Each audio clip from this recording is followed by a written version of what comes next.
tijarah, melakukan jual beli, mengadakan kebutuhan-kebutuhan pokok untuk kebutuhan-kebutuhan maulid. Di antaranya adalah ayam, telur, beras, dan lain sebagainya. Yang kedua, menurut Sayyidina Umar, man agama maulidin Nabi sallallahu alaihi wasallam faqad ahyal Islam. Kata Sayyidina Umar, barang siapa yang mengagungkan atau menghidupkan peringatan Maulid Nabi Muhammad sallallahu alaihi wasallam, sesungguhnya ia telah menghidupkan Islam. Peringatan Maulid ini tidak hanya semata-mata sebagai sebuah peringatan, tapi juga sebagai bentuk implementasi aplikasi kita terhadap junjungan kita Nabi besar Muhammad sallallahu alaihi wasallam melalui akhlak-akhlak beliau yang telah beliau berikan contoh kepada kita semua. Sekalipun kita tidak bisa mengikuti semuanya, minimal kita bisa setengahnya. Kalaupun tidak setengahnya, minimal kita bisa mengikuti junjungan kita, meskipun hanya 25%. Maka kata Sayyidina Umar, kalau kita memperingati hari-hari besar Islam seperti Muharram, Isra Mi'raj, dan juga Maulid ini, maka ini bagian dari syiar Islam. Artinya sebagian prosesnya itu untuk menghidupkan atau juga mendakwahkan, mensyiarkan ajaran Islam. Maka dari itu, peringatan Maulid ini tidak hanya sebatas seremonial, tapi kita harus bisa petik poin-poin dari pelaksanaan ini. Di antaranya adalah contoh yang telah diberikan oleh Rasulullah. Rasulullah diutus oleh Allah dengan membawa ajaran, yaitu risalah, memperbaiki akhlak umat manusia. Bisa dibayangkan, lahir dalam keadaan yatim piatu, kemudian berdakwah di lingkungan orang-orang yang jahiliyah, musyrik, menyembah berhala. Medan yang sangat berat yang harus dilalui oleh seorang yang yatim piatu. Tapi karena kebesaran kecintaan beliau kepada Allah Subhanahu wa taala, maka apapun yang Allah perintahkan tetap akan beliau laksanakan. Qudwah-qudwah atau contoh-contoh yang baik yang telah disampaikan oleh Rasulullah, Allah agungkan dalam Al-Qur'an, di antaranya surat Al-Ahzab ayat 21 sampai 22.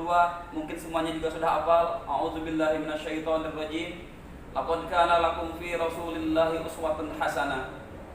Laqad telah ada suri tauladan dalam diri Rasulullah. Kemudian juga ada di ayat yang lain, wa innaka la'ala khuluqin azim.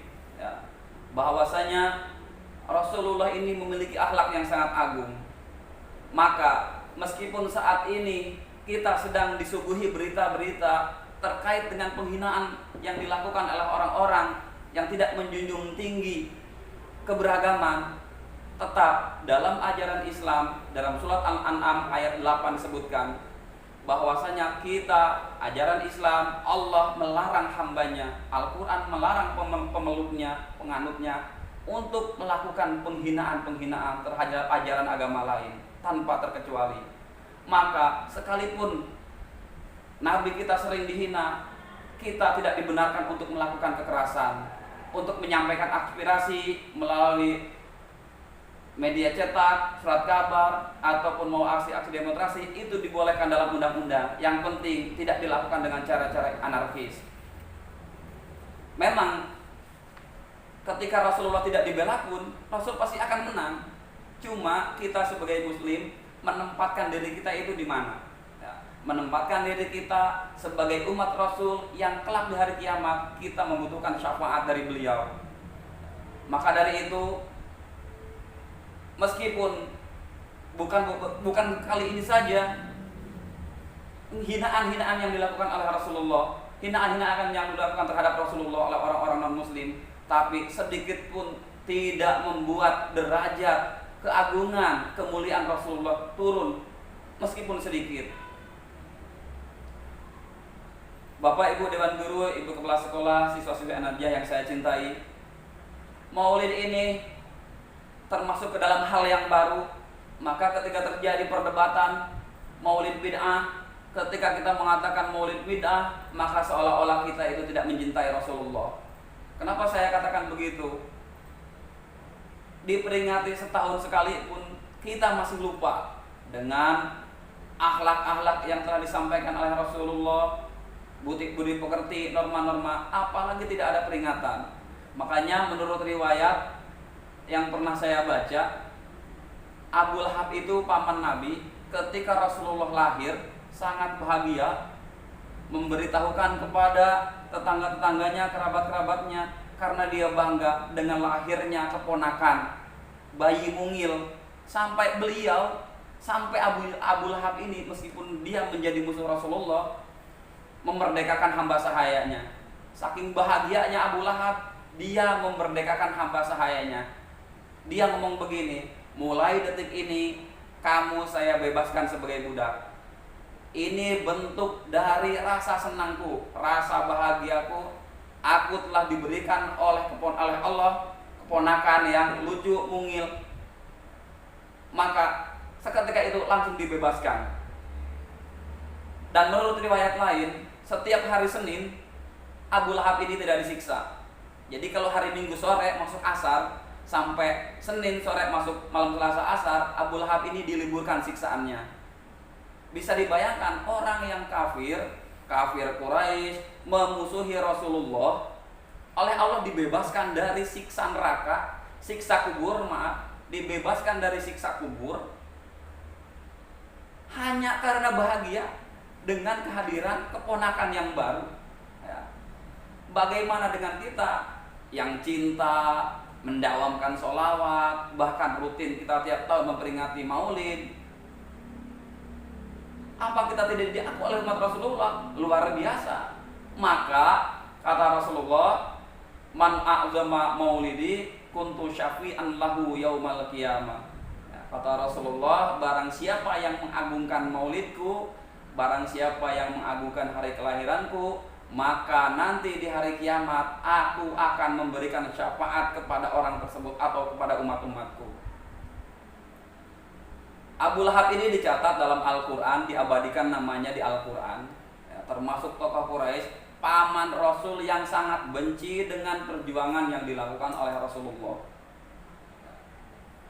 Meskipun begitu, dia tetap merasa bahagia. Nah, bonus dari kebahagiaan inilah Allah juga berikan bonus untuk tidak disiksa setiap hari Senin.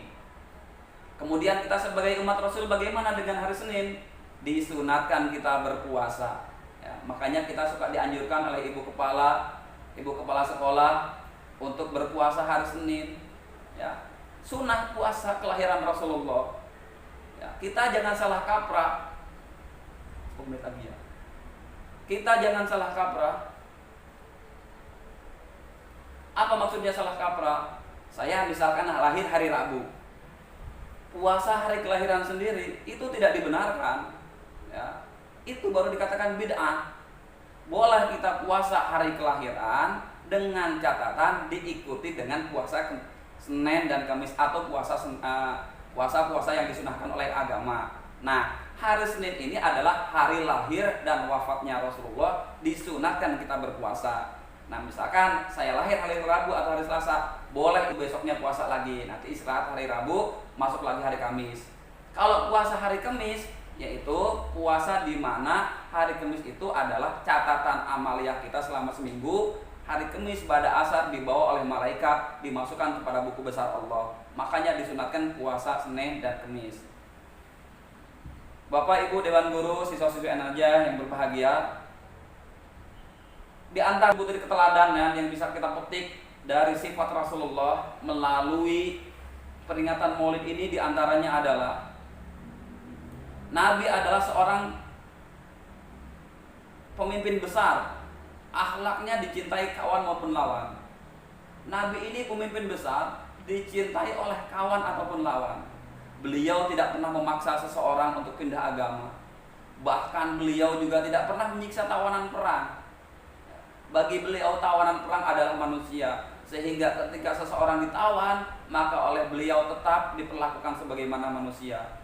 Pemimpin besar, sempurna, dicintai oleh pihak lawan dan kawan. Yang kedua, beliau adalah tokoh pejuang, cita-cita pemberani, pantang menyerah, tawadu, mulia dan tabah.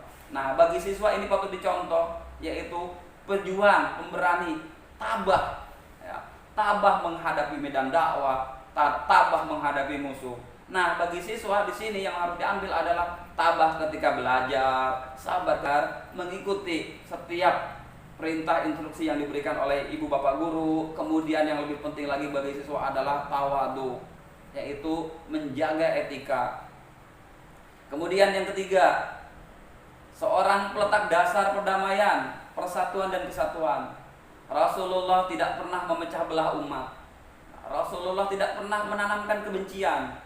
Bahkan dalam Al-Quran disebutkan, meskipun dalam suasana perang Uhud, dalam surat Ali Imran ayat 159, a'udzubillahi minasyaitonirrajim, fabima rahmatin minallahi linta lahum walau kunta faddan ghalidhal qalbi lanfaddu min haulik.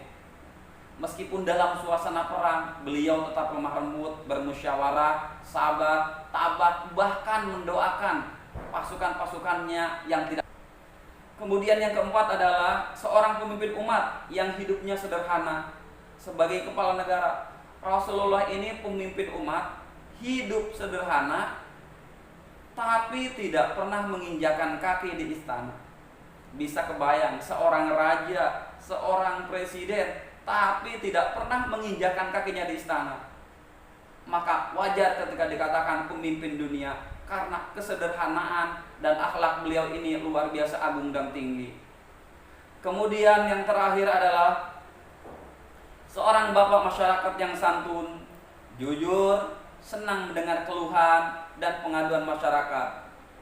Rasulullah ini adalah bapak masyarakat, menerima setiap kritik, saran dan masukan meskipun dari orang kafir. Jadi semua saran dan kritik beliau terima, tidak melulu dari kaum muslimin, tapi dari orang kafir pun beliau terima. Sebagai apa? Sebagai introspeksi diri, jikalau dalam memerintah beliau banyak melakukan kesalahan. Kemudian beliau juga tidak membeda-bedakan kelas manusia, apakah dia itu hamba sahaya, orang miskin atau kaya. Tetap menempatkan manusia, menempatkan umatnya pada posisi-posisi sama dengan beliau, yaitu manusia ciptaan Allah yang berhak mendapatkan kemuliaan, keberkahan dan lain sebagainya. Bapak Ibu Dewan Guru yang saya hormati, Ibu Kepala Sekolah beserta Wakil, karena dibatasi oleh waktu, sebetulnya masih banyak yang ingin saya sampaikan. Minimal